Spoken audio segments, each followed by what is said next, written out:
10 years ago, a mother and her 2 children vanished without warning. No bodies, no message, no trail. Most called it a tragedy, a mystery that would never be solved. But one winter morning, a forgotten storage key turned up in a dusty drawer, and with it, the first crack in a truth buried deep. What it revealed would unravel a decade of silence and ignite a search no one was ready for. 10 years.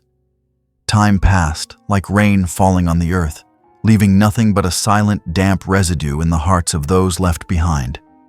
Thomas didn't make a habit of counting years, but this morning, standing before the window overlooking the ocean, he realized something. The winter sea breeze this year smelled exactly like the last morning Julia made coffee in the kitchen.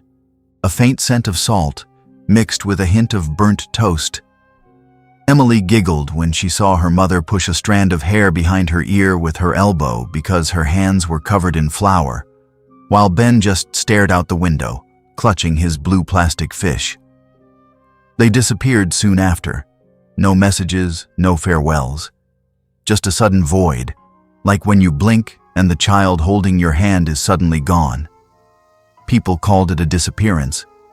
The police, the press, concerned neighbors. They all repeated that word as if it could encompass everything. Disappearance. But for Thomas, it was a slash, clean, sharp, not something vague. Even though almost everyone had given up and accepted the unspoken, harsh truth that everyone understood, Thomas persisted. He didn't give up. He always had an unwavering belief that until everything had a final conclusion, he still had hope of finding his wife and children.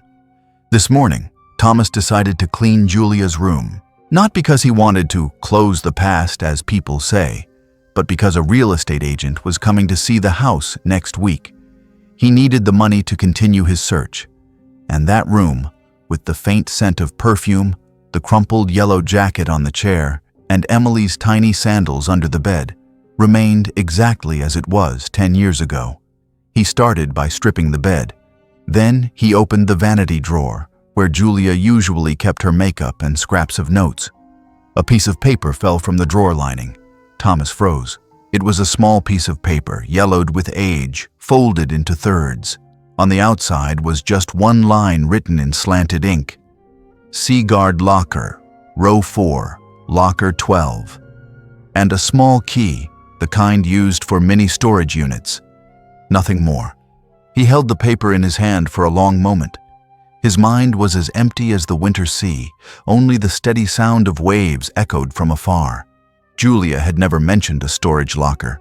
She was hardly the type to hide anything, but clearly, this was her handwriting.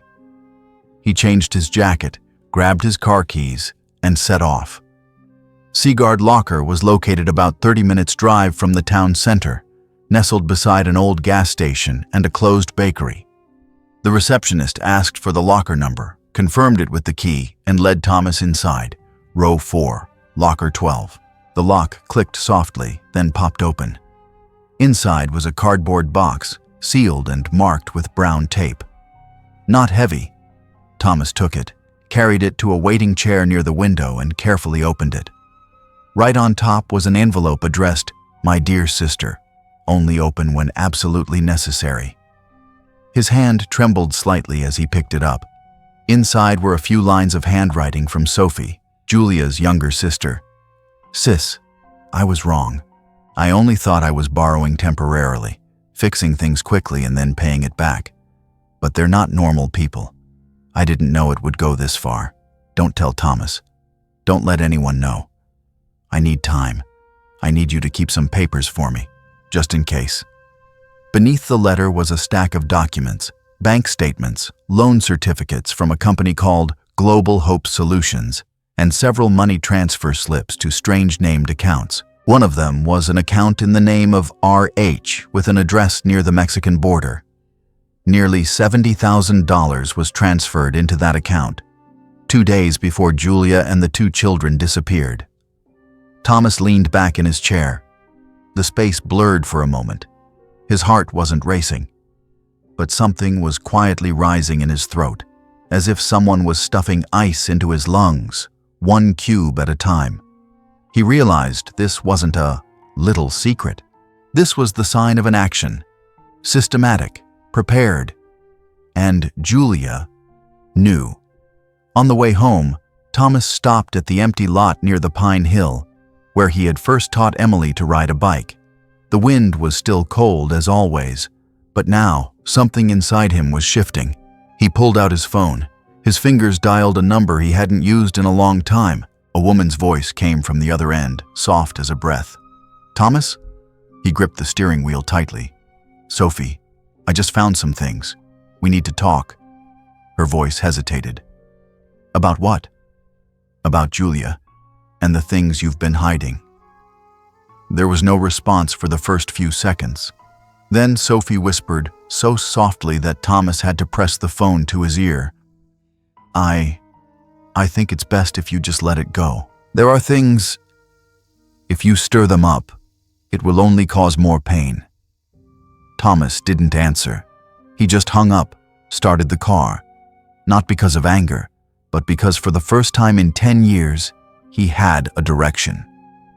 When Thomas got home, the afternoon sun had turned a leaden gray. The light streaming through the dusty window of the study made the dust particles in the air rise, slowly like snow falling in an old dream. He placed the box from Seaguard locker on the wooden desk. He no longer felt the shock he had when he first opened it. Now it was something else, a kind of ominous calm, as if an old instinct was returning after years of slumber. Thomas had been trained to see what others missed, but no one had trained him how to remain calm when he discovered the cracks originated within his own family.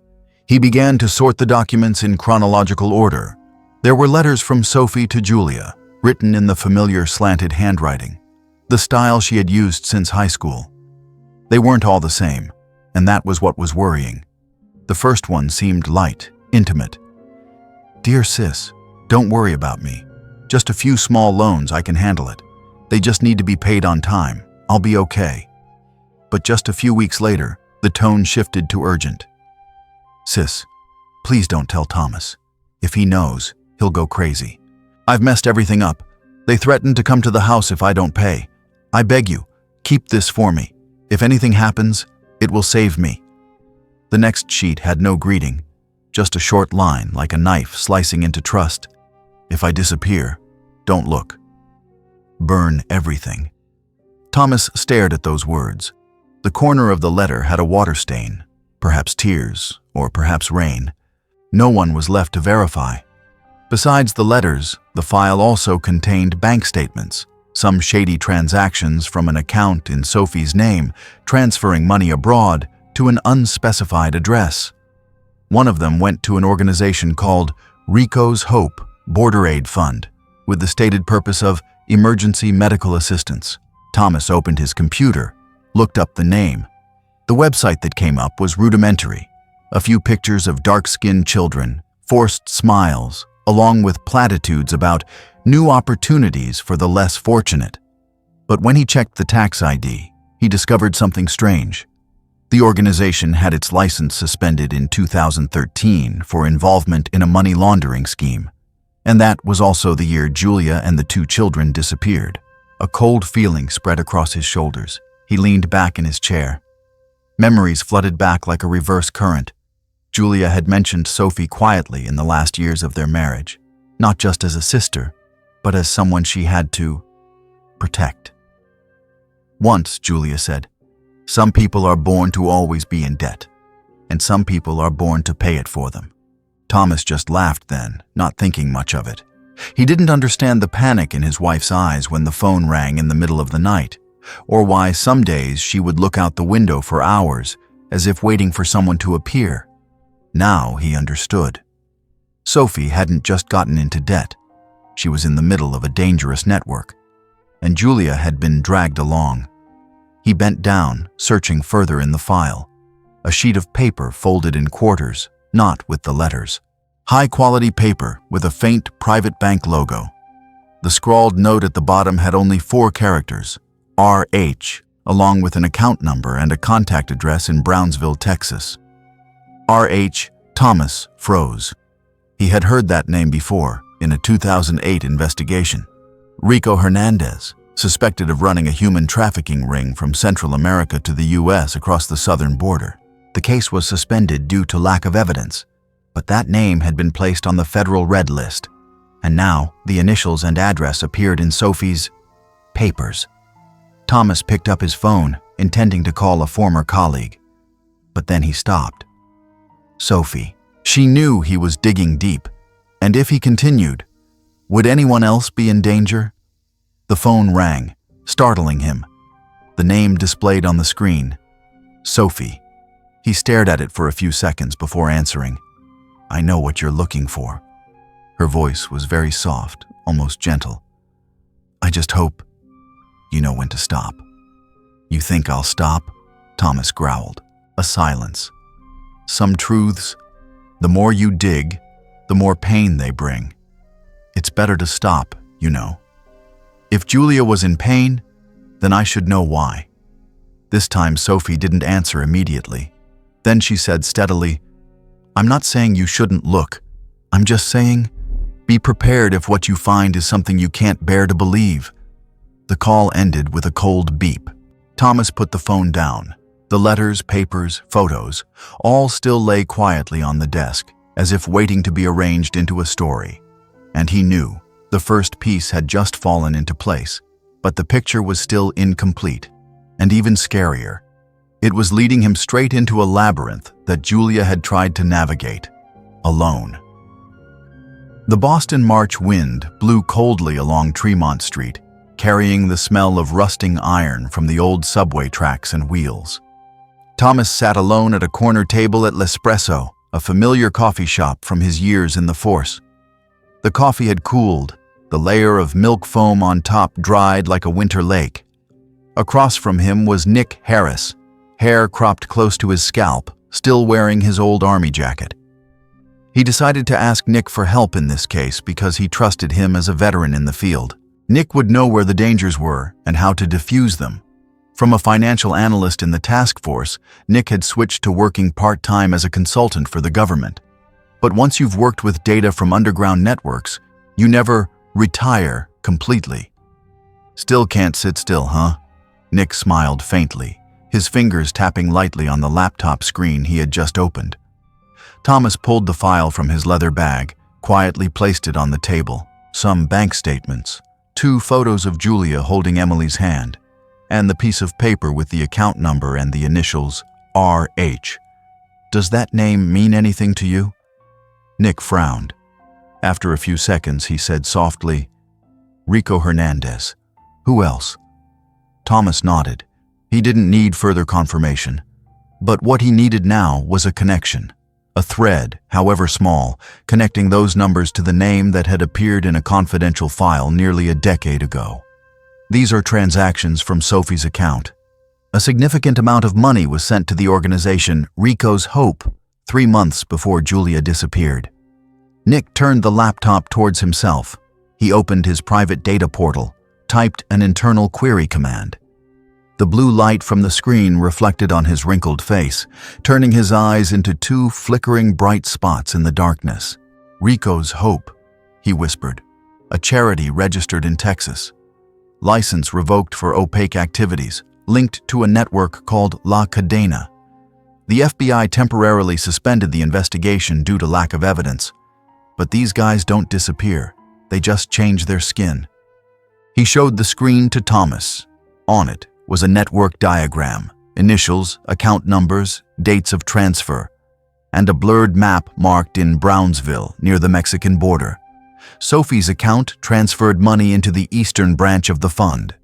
A month later, Rico's Hope received 3 more payments from unidentified accounts, possibly pre-order money or ransoms. You know what I mean? Thomas understood. Too clearly. He had worked on similar cases where people sold hope only to be repaid with silence, disappearance, or worse. "She knew what she was doing," Thomas said softly. "And Julia knew too." Nick looked at him, his voice deepening. "You're digging too deep, Tom. This is no longer a family matter. This is the mob. Real darkness.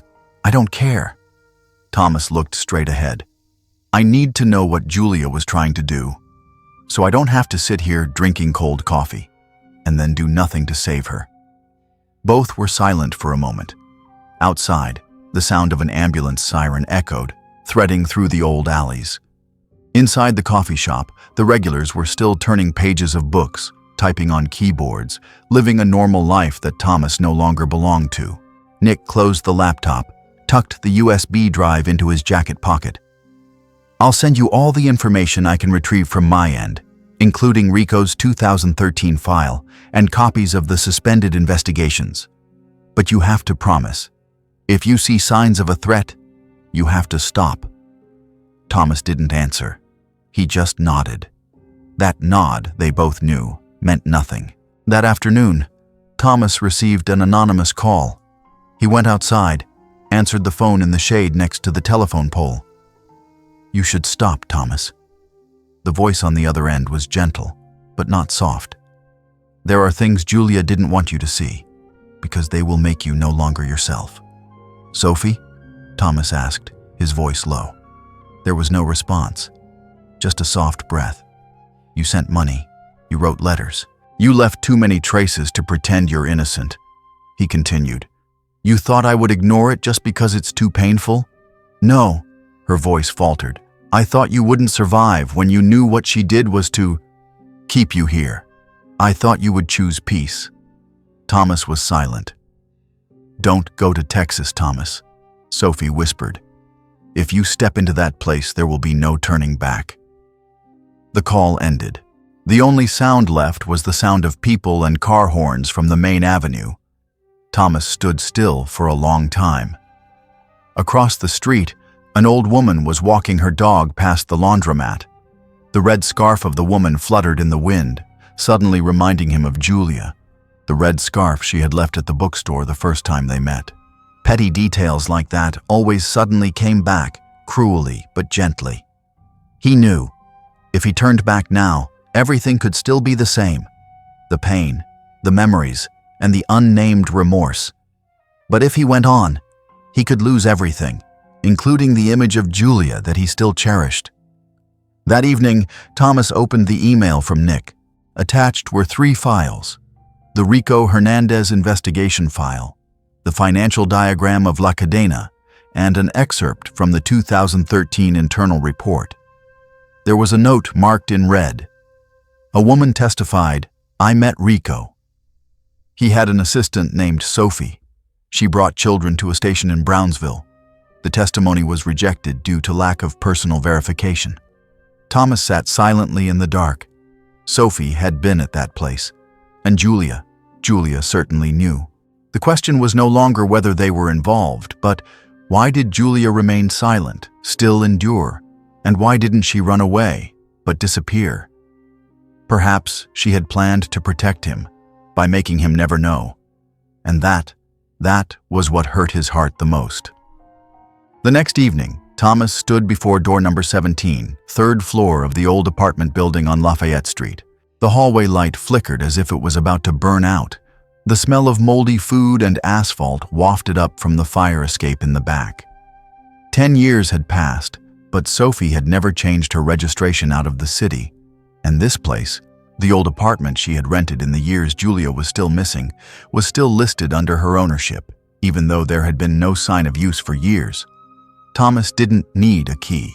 The rusty lock easily popped open after a few seconds of tapping lightly with the folding screwdriver he carried. An old habit from when he was investigating cases of missing teenagers. Stepping inside, he pulled a flashlight from his jacket pocket, shining it across the dusty walls. There was no sign that anyone had lived here recently, but there was also no feeling of complete abandonment. Something was being kept.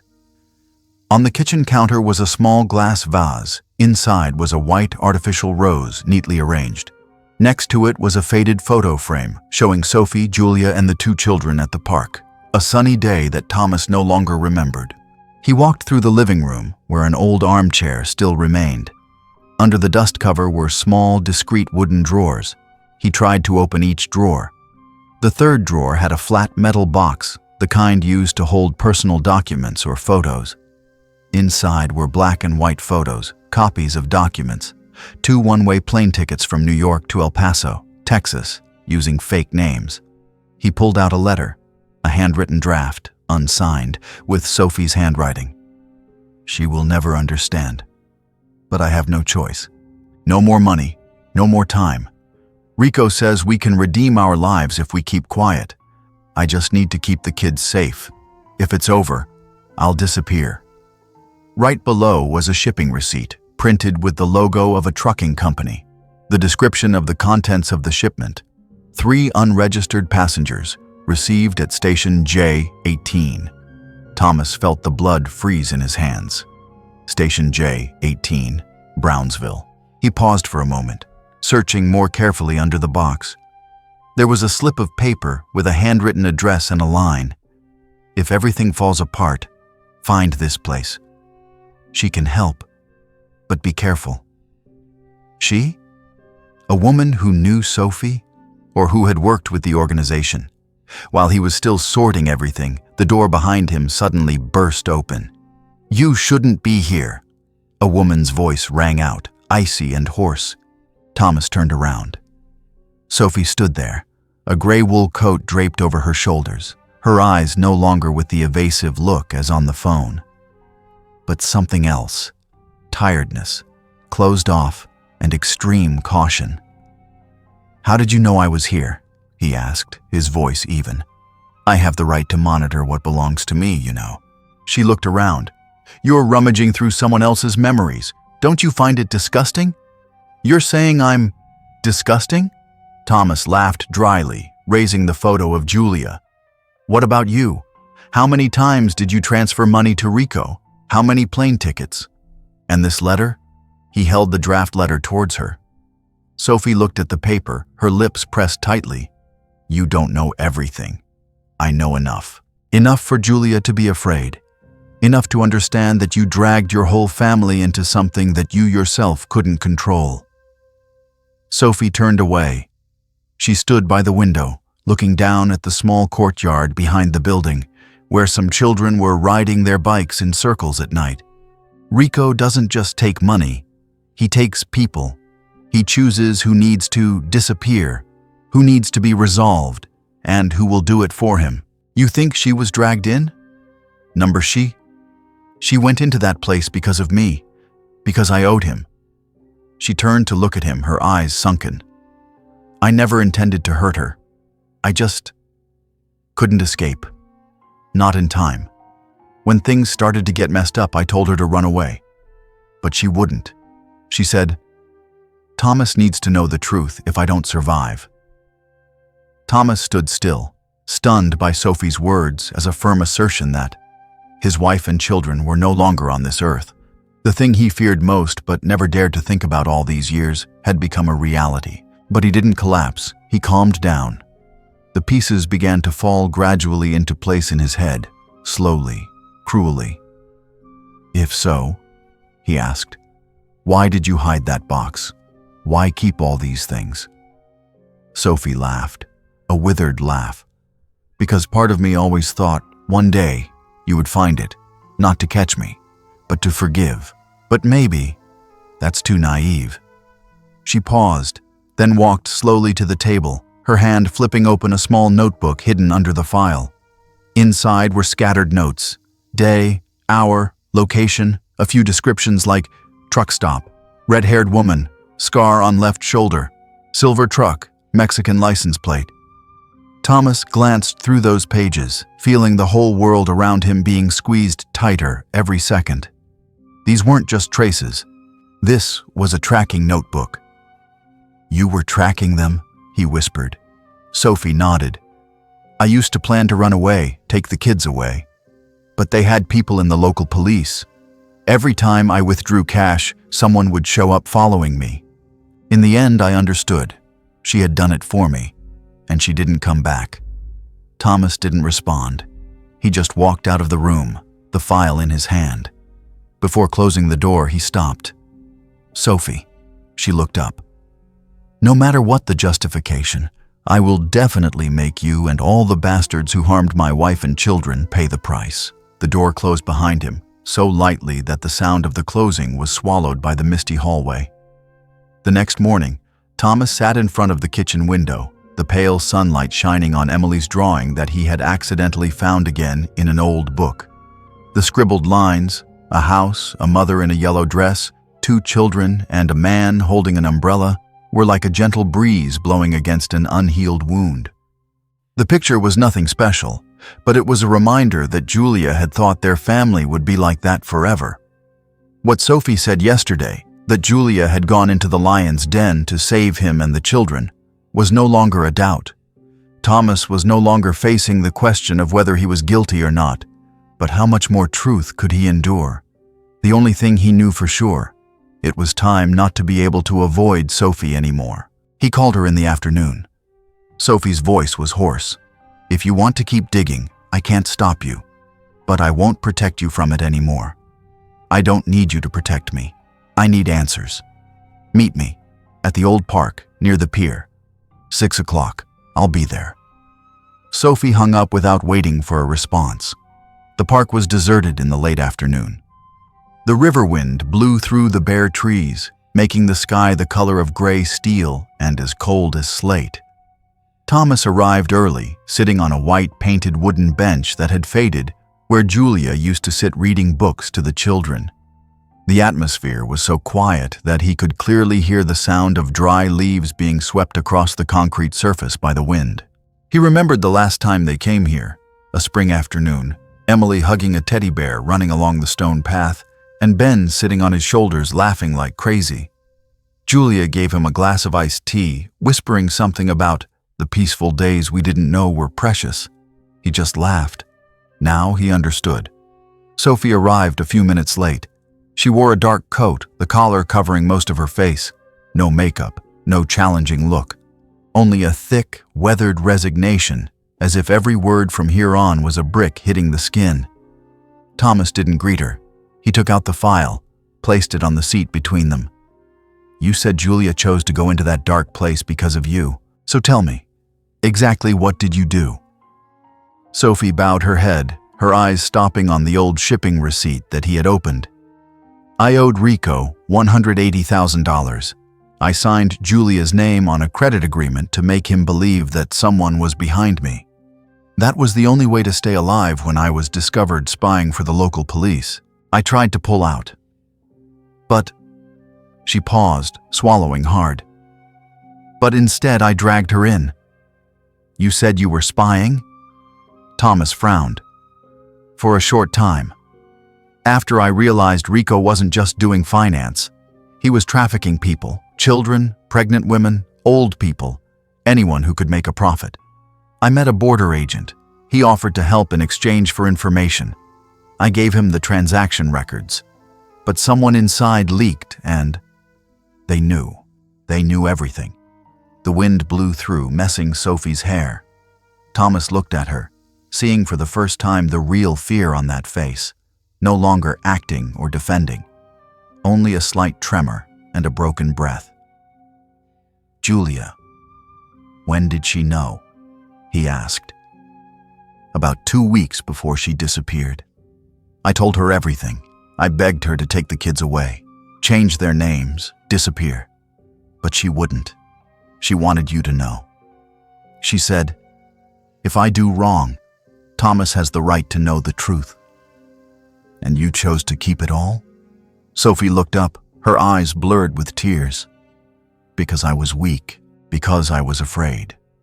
Because I believed if I kept enough evidence, I could redeem myself.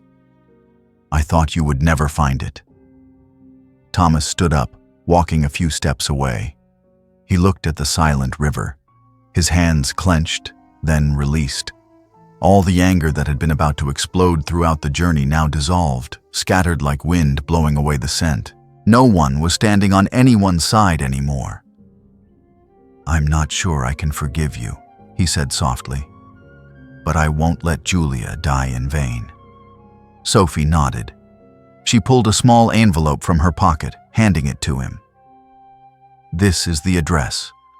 The last place I contacted the woman in her notebook. Her name is Marisol.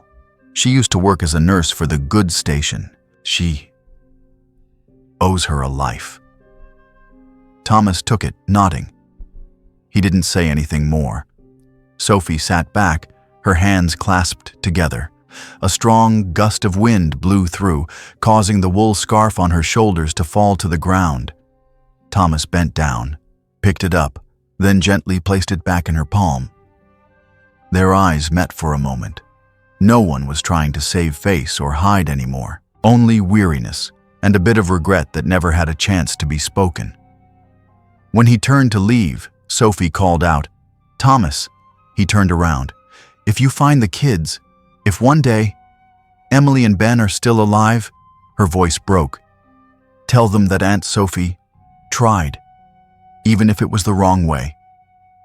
Thomas didn't answer, but his gaze, though cold, though distant, was all that Sophie would receive, and also the last thing she needed. He left the park in silence, but in his heart, for the first time in 10 years, there was a real direction. 3 in the morning, Thomas stared at the map screen. The route from Boston to Brownsville lasted more than 33 hours of driving. If he didn't rest, he could get there in 2 days. But he knew this journey wasn't measured in time. He printed the address in the envelope Sophie gave him, pasted it right next to the old photo of Julia. The photo was yellowed at the corner, but her smile was still as bright as the day he met her. In the photo, Julia was holding Emily, who was less than 2 years old at the time. Next to her, Ben grinned, holding a red plastic shovel. He folded the map, put all the important documents into an envelope, locked the leather bag, and placed it gently on the passenger seat. For a brief moment, he looked around the house. Every photo on the wall, the jacket Julia used to wear still hanging on the hook, Ben's old baby cup upside down under the sink. Then he walked out the door. It wasn't even dawn when he left Massachusetts, passing through Connecticut and then New York in the pitch black. Along the way, each stop was a familiar reminder. Billboards, old gas stations, small roadside diners with murmuring country music. At each stop, he recorded the images, not because he needed evidence, but to preserve the last footprints in the search. At a rest stop south of Pennsylvania, he sat in the car for nearly half an hour, flipping through Julia's small notebook. The pages were filled with ink for work schedules, prescription notes, favorite quotes, and in between, a page marked with Emily's hairpin. The words were written in a slanted hand. "If she asks why, tell her I'm going to find what I once lost. Trust." Thomas closed his eyes. He remembered the last evening. Julia quietly walked into the children's room, kissed each one on the forehead, then turned to look at him. At that time, he thought it was the look of someone tired of the children crying. Now he understood. It was the look of someone about to leave, because there was no other choice.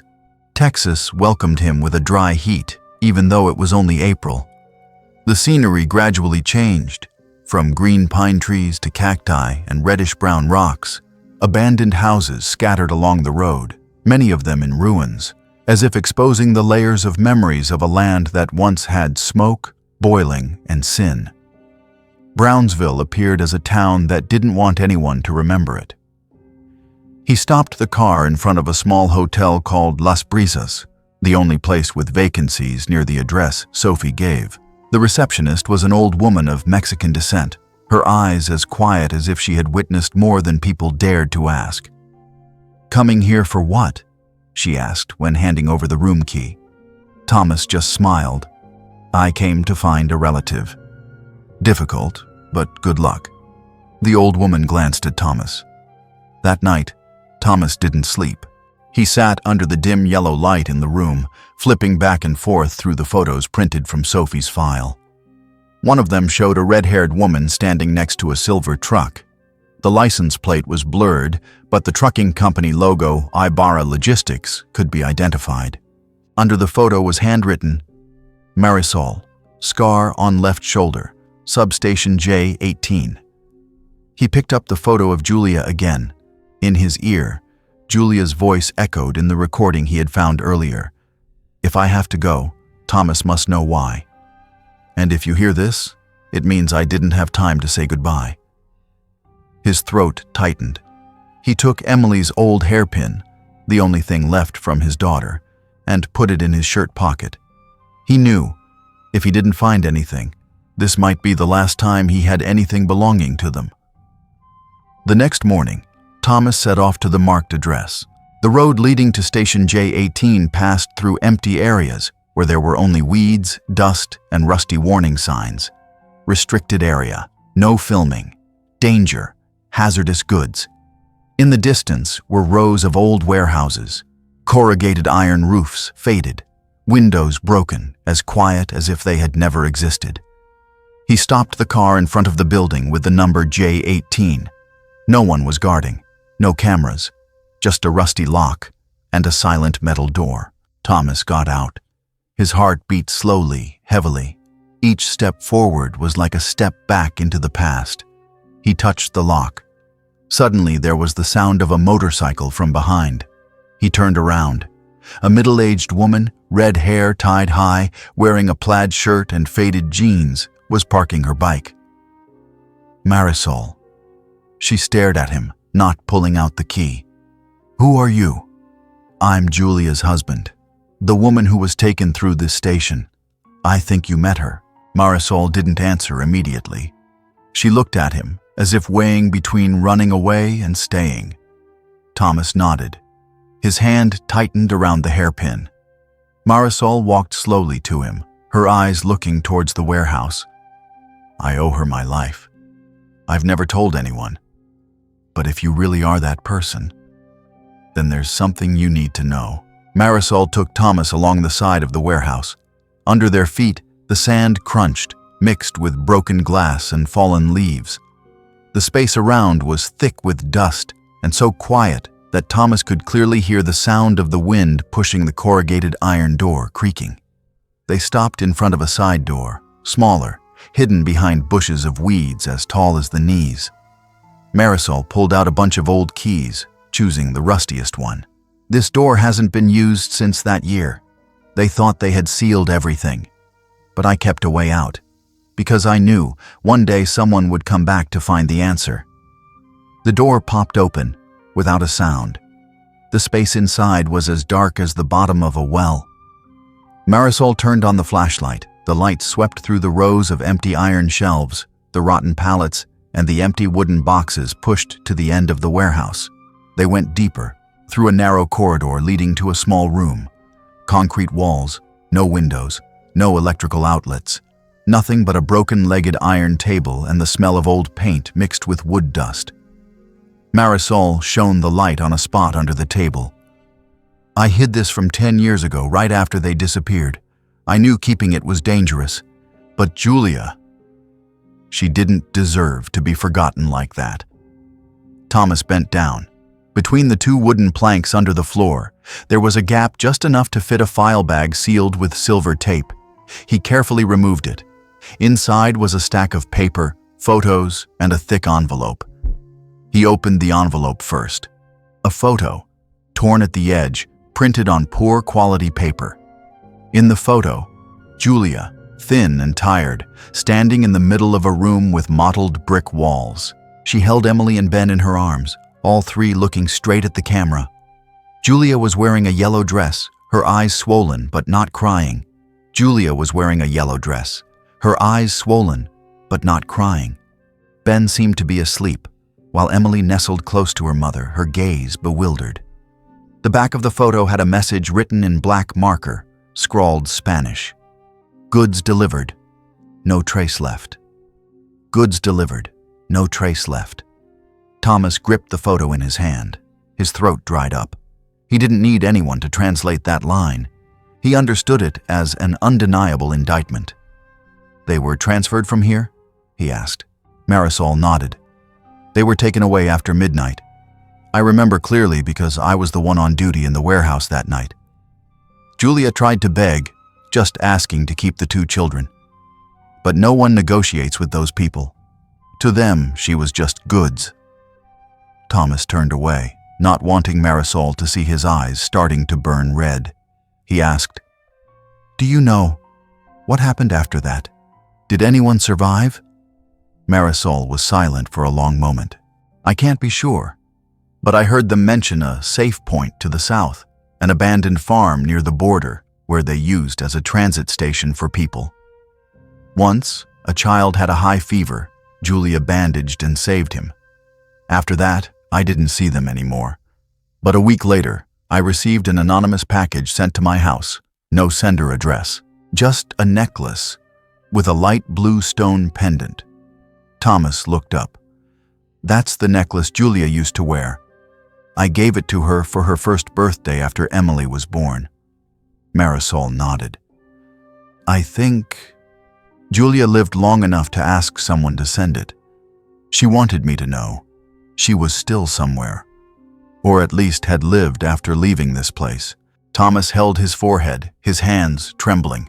Every sentence, every memory, every note began to weave together like a map that had been folded for a long time. Julia wasn't killed right here. She had tried to live, tried to leave a trace, and he had gotten close to her hand 10 years later.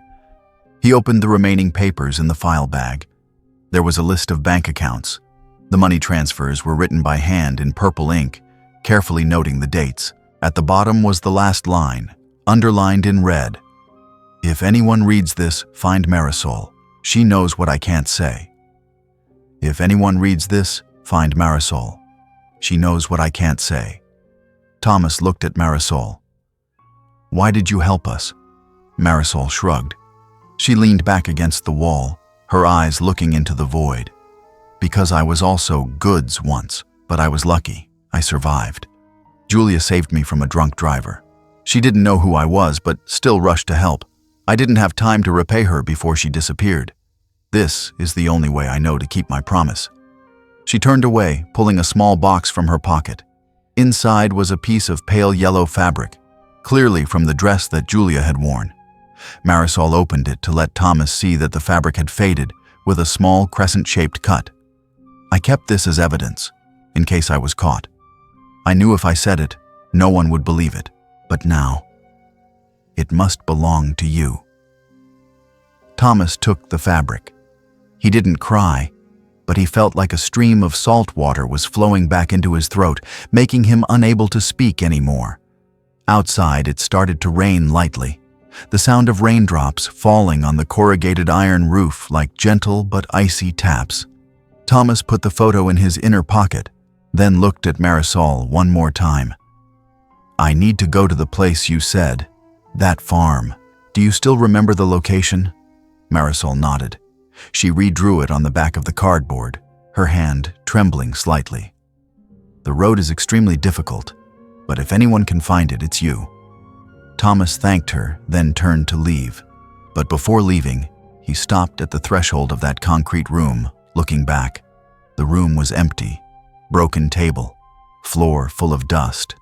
But for him, it had become the most sacred place, where Julia was still present. The road Marisol drew led Thomas away from the residential area, following the old highway that had been abandoned for many years. The GPS didn't receive a signal. The dirt road was bumpy, many places eroded to bare rock. He drove slowly through each bend, holding the steering wheel firmly, his eyes not leaving the natural landmarks that Marisol noted. Stumped oak tree, rusty abandoned truck, mossy stone wall. That afternoon, he arrived. The farm had no gate, no nameplate. The main house, if it could be called a house, was nestled in the middle of an empty wasteland.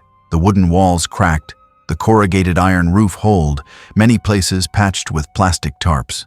An old livestock pen leaned in the back, obscuring a row of low sheds made of plywood, looking like temporary accommodation. Thomas got out of the car. The air here was heavy with the smell of rotten grass and rust, along with a strange dry taste like breath rising from the earth. There was no sound of people. There was no sound of dogs. Only the wind whistling and the sound of metal creaking in the back of the house. He walked slowly towards the front porch, his footsteps silent. His right hand gripped his pocket, where he kept Emily's old hairpin and the piece of fabric from Julia's dress. They were like two anchors helping him not to drift into the chaos that was gradually rising from the bottom of his heart. The wooden door in front of him was ajar.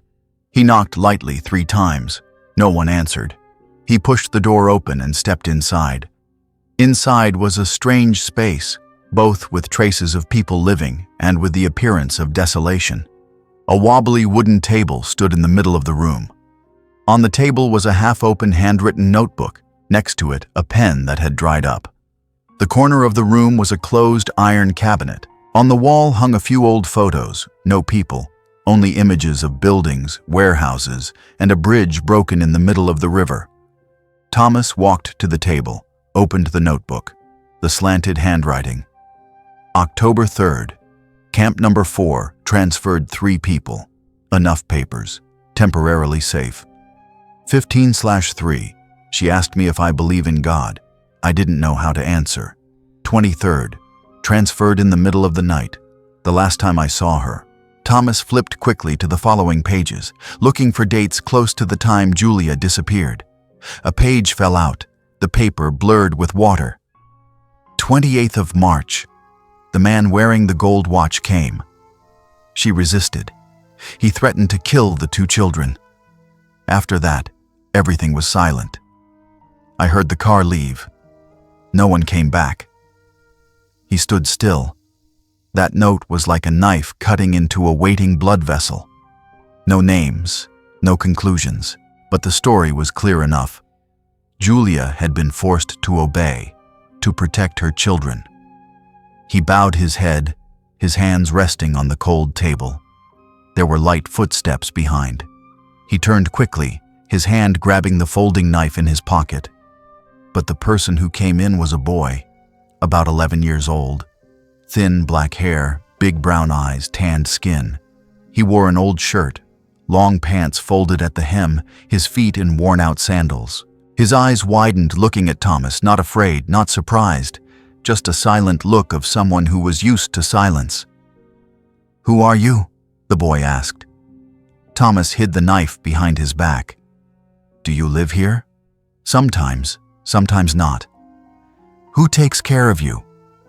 "Miss Marita, but she's gone, a few days ago." "Do you know?" Thomas paused, taking the photo of Julia from his pocket. "This woman?" The boy looked closely. After a moment, he nodded. "She used to be in the wooden shed in the back. There were 2 children with her. One cried a lot at night." Thomas's heart tightened. "Do you remember anything?" The boy bowed his head. "Not much, but she often told stories. About the sea, about a place with a lighthouse as tall as a coconut tree. She said, 'If one day I see the light on the sea, it's a sign it's time to go back.'"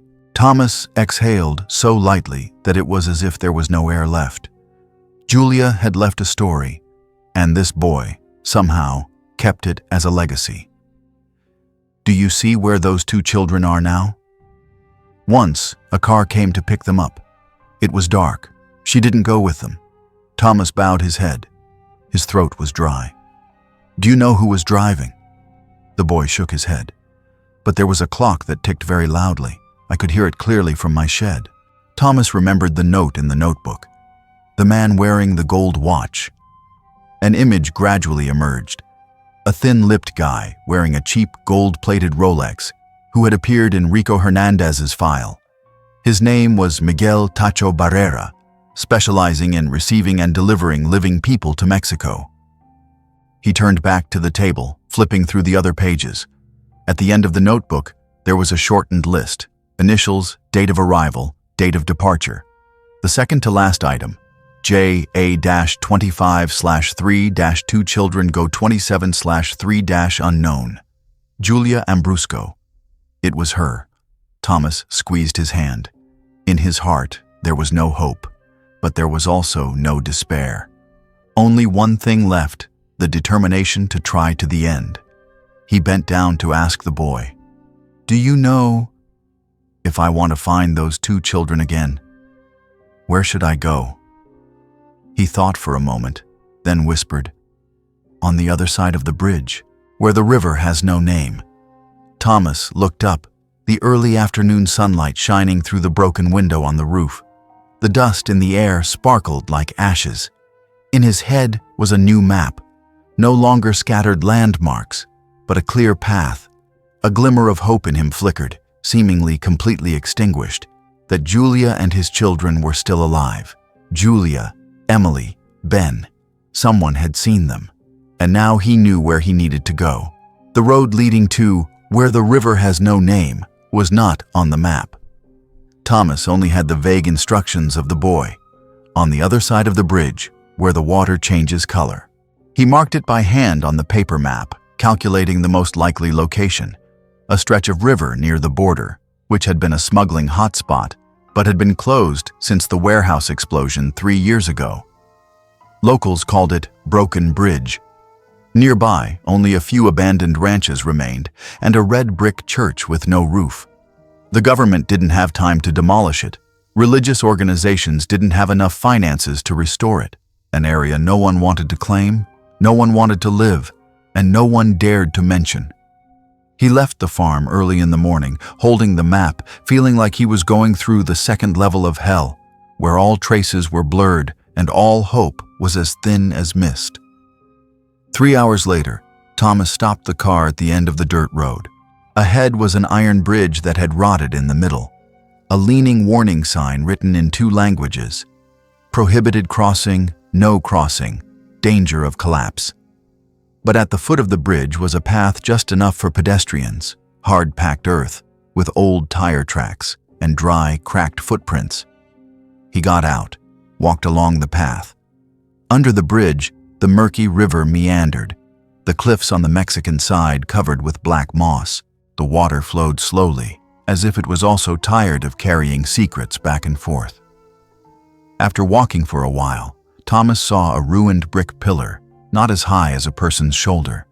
On it, a simple cross symbol was engraved and a small, faded line. Aquí quedan los que no vuelven. Here lie those who never return. He stood still, then continued. At the end of the path was a small wooden shed, looking like a temporary rest stop. There was no one outside, but there was thin smoke rising from the crooked chimney in the back. Thomas knocked 3 times. No one answered. He was about to turn away when the door burst open. An elderly woman, gray hair, small but with eyes as sharp as razors, looked him up and down. "You're not a local," she said, her voice mixed with Spanish dialect. "I came to find someone." "Who?" Thomas took out the photo of Julia, held it out. She glanced at it without reacting. He continued. "Her name is Julia Ambrusco. 10 years ago, she was taken through here. There were 2 children with her." The woman was silent for a few seconds, then stepped outside, closing the door behind her. They stood under the dry tree, the sun shining obliquely, creating 2 silent, different shadows. "I'm Marisol's sister. My name is Esperanza." She said, "If someone comes, take them to the stone room." Thomas was startled. "Stone room?" She didn't say more, just motioned for him to follow. She pulled one of the boxes out. "These are all the old records that I still keep, of the people who were taken through here. There's a list of names, nicknames, even children's drawings, if the child doesn't remember their name." Thomas knelt down, flipping through each document. His hand trembled when he came across a folded piece of paper. Inside was a copy of a fake birth certificate.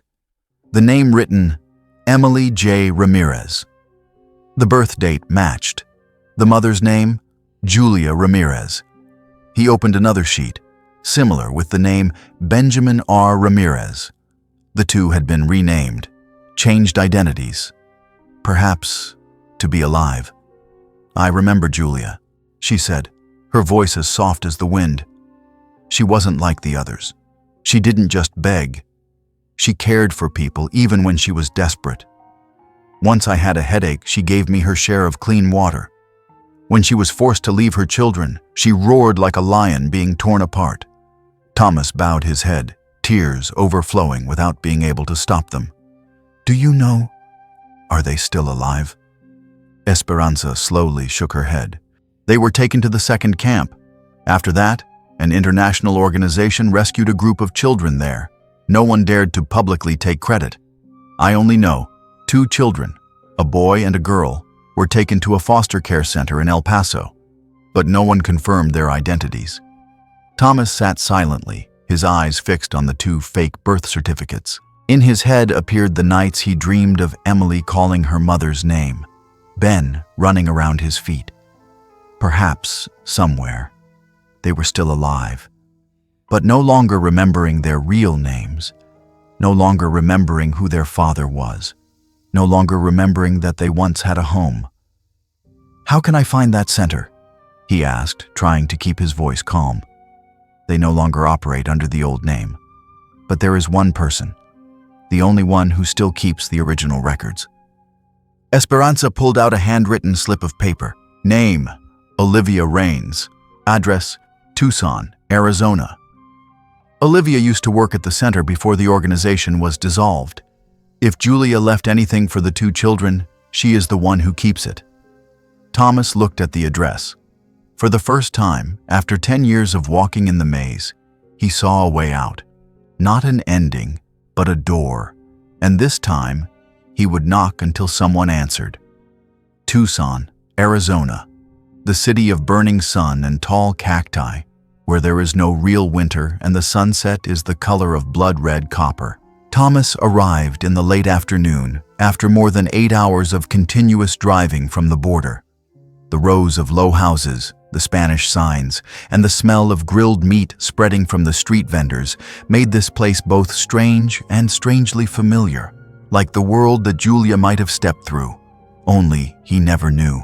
He parked in front of an old 3-story building, painted white, with a wooden gate.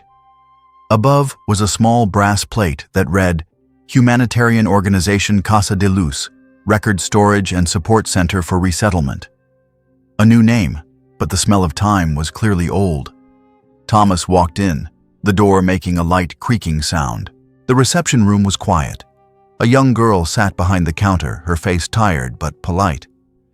When Thomas explained his reason, she called someone named Olivia, then motioned for him to wait in the row of wooden chairs next to the window. After a moment, a fair-skinned woman, salt and pepper hair, around 50 years old, appeared. She wore an earth-colored cardigan and plastic-rimmed glasses, holding a file. Yes, Thomas Ambrusco. She paused slightly. Her eyes widened slightly. I had once knew your name. Come up to the office. Perhaps we have a few things to say. The second-floor room was lightly lit by sunlight streaming through the curtains.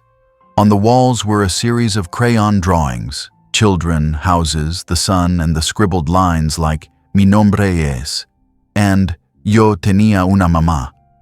Olivia put the file down on the table, slowly opened it. I used to be in charge of the temporary identity file group during an extremely sensitive period. After a rescue operation in 2015, we received 26 undocumented children. No clear origin. Some of them remembered their names, some did not, but 2 of them were special. She took out 2 photos, Emily, Ben. No longer the 2 children that Thomas kept in his memory. The girl was now a long-haired teenager, her face painfully like Julia. The boy was taller, high forehead, his eyes as sharp as Thomas when he was young. In the photos, they wore school uniforms, smiling, not too brightly, but enough to see they were alive. They were given new names when they arrived at the center. Sophia and Mateo Rains. I temporarily adopted them to protect their identities. Later, I was no longer the legal guardian, but they still stayed with me, until last year. Thomas could hardly breathe. They still live here? Olivia shook her head slightly. Sophia received an art scholarship, is a freshman at university in California. Mateo just moved to live with a friend's family in Denver to study aviation engineering. Both are talented, well-behaved, but no one knows their real names. They only know their mother's name is Julia, and that she disappeared to protect them. She took out a large envelope, carefully pushed it towards Thomas. This is what Julia left behind: a notebook, a recording, and a letter to you. Thomas took the envelope, his hands trembling as if he was touching the last relic of a world that had shattered. That night, in a small motel on the outskirts of Tucson, Thomas opened the notebook first.